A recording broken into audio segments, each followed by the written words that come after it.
Comment protéger son patrimoine et pourquoi opter pour une société finalement à responsabilité limitée. L'avantage de recourir à la société par action simplifiée, il y en a plusieurs. La première est qu'effectivement votre responsabilité est limitée à votre apport.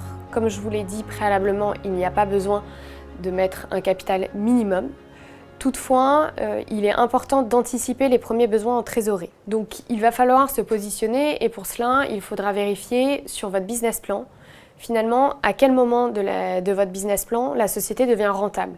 Si par exemple la société devient rentable dans les 3 ans ou plus, il est important d'avoir un capital social un peu plus important, de sorte que ce capital social soit également utilisé pour anticiper les premiers besoins de trésorerie. Si vous pensez, dans votre business plan qui sera établi par vos soins, que la société sera très vite rentable, il n'est pas nécessaire d'avoir un capital exorbitant.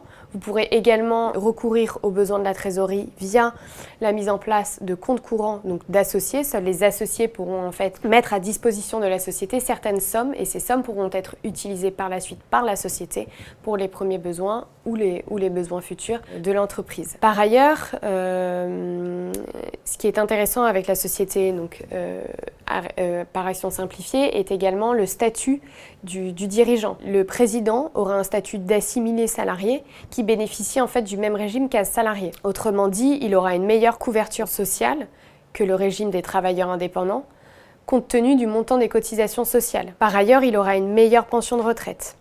En revanche, il devra souscrire à une assurance, par exemple, responsabilité. Il en existe plusieurs et il pourra souscrire à une assurance chômage qui est une assurance privée qui a quand même un certain coût, qui représente à peu près 2 000 €. Ce sont des assurances donc privées et qui ont une période de carence de 12 mois.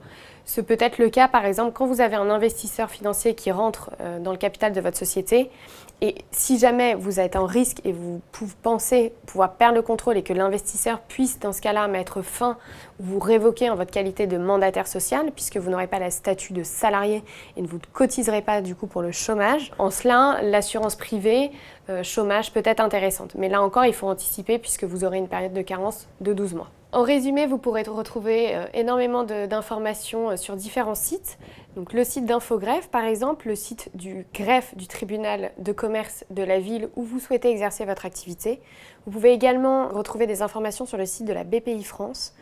Et si vous souhaitez avoir un conseil un peu plus étendu et être plus structuré, n'hésitez pas à prendre attache évidemment avec un cabinet d'avocats qui pourra vous mettre en place d'une part vos statuts et par ailleurs vous aider dans la structuration de la mise en place d'un pacte d'actionnaires, dans la mise en place par exemple des outils d'intéressement qui ont été évoqués tout à l'heure tels que des BSPCE ou des actions gratuites. Ce sont des mécanismes qui sont un petit peu lourds et le rôle des avocats est notamment de vous accompagner dans ce genre de sujet.